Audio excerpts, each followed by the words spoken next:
Let us now learn how to plot points on the XY plane. There are really two different ways of plotting points on the XY plane. One is called the intersection method and the other one is called the movement method. No one calls them by these names, but it's a good idea to name them because then you will understand it more clearly. I'm going to show you both of these by plotting these points. There are these 5 points that I'm going to plot. First, I'm going to plot using the intersection method. Then I will do the same set of points. I will show you how to do that with the movement method. So let us start with A 5, 2. What is the meaning of 5, 2? X coordinate is 5, Y coordinate is 2. So X coordinate is 5 basically means all of these points. Okay, when you draw a vertical line at that point, this is X is equal to 5, this is also X is equal to 5, that is also X is equal to 5. This vertical line everywhere X is equal to 5. Y is equal to 2 is this horizontal line.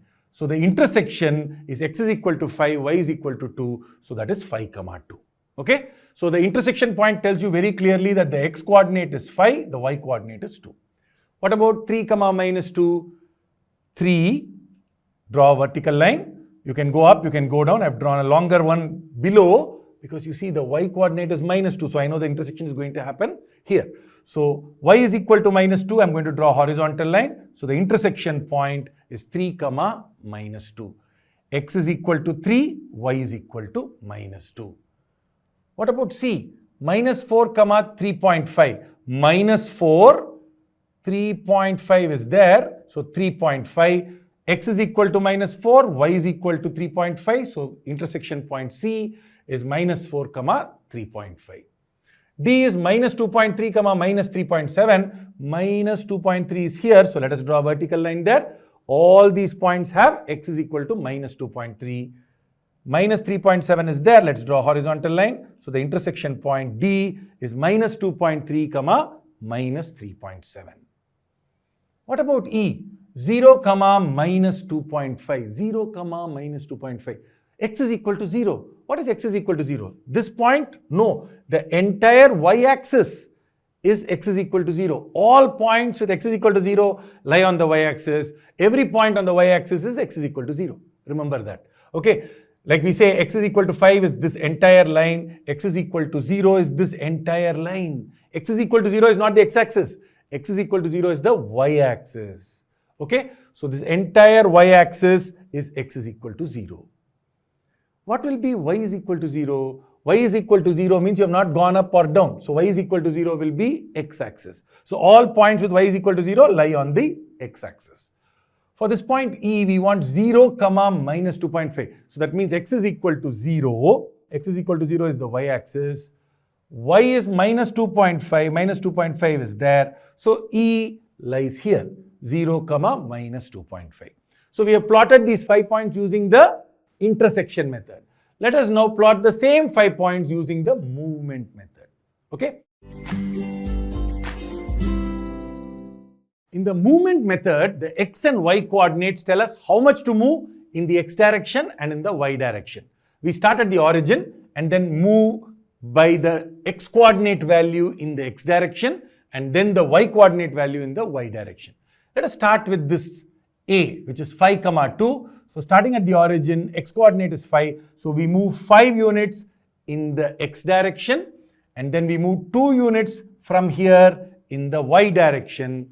So that point that we have reached is 5, 2. Okay, this is probably something you're quite familiar with, but the underlying idea here is that the horizontal movement and the vertical movements, they are independent. Suppose I had moved 3 and then I had gone up by 2, I will still reach Y is equal to 2.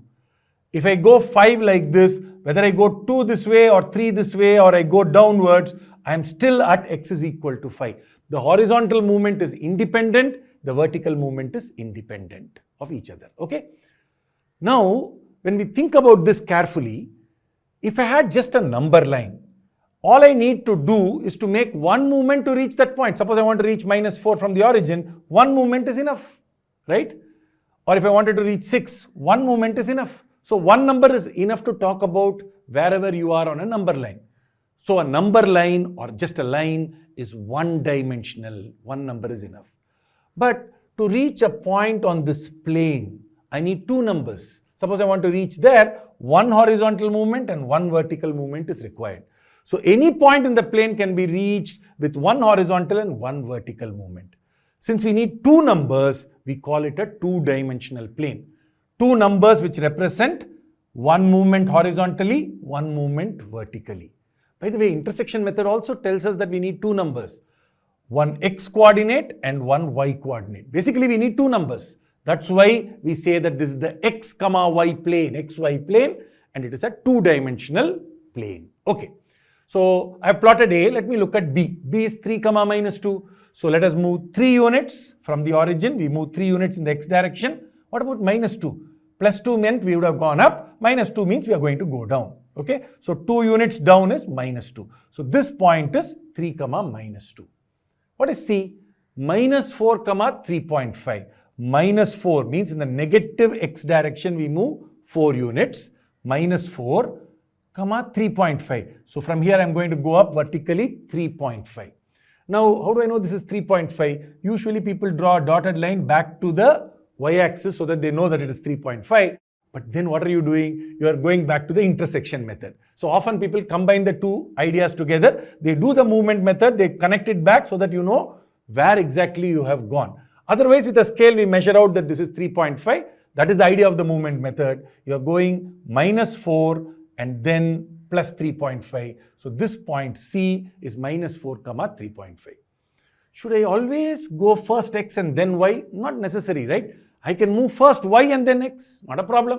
So if I decide that I'm going to move first y, so starting at the origin, I'm going to go up 3.5. I'm moving, starting always at the origin. First, I'm going to make the y movement. Then I'm going to make the x movement. It will take me to the same point. So first I'm moving y, how much? 3.5 in the y direction. Then I'm moving minus 4. So in the opposite direction to the positive x, I'm moving this way. So minus 4 units takes me to the same point.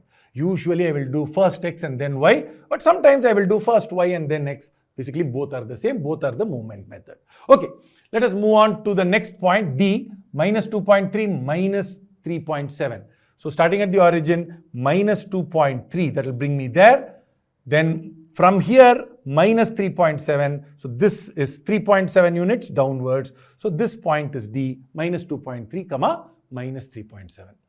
What about E? E is 0, minus 2.5.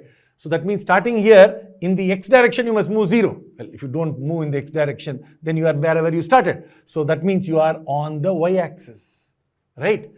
And then you have to move minus 2.5. So I didn't move at all that way. I'm going to move like this, 2.5. So this point here is 0, minus 2.5. So I hope you have understood both of these methods. And you should be very comfortable in using one or the other. In fact, you should be able to use both in any given situation.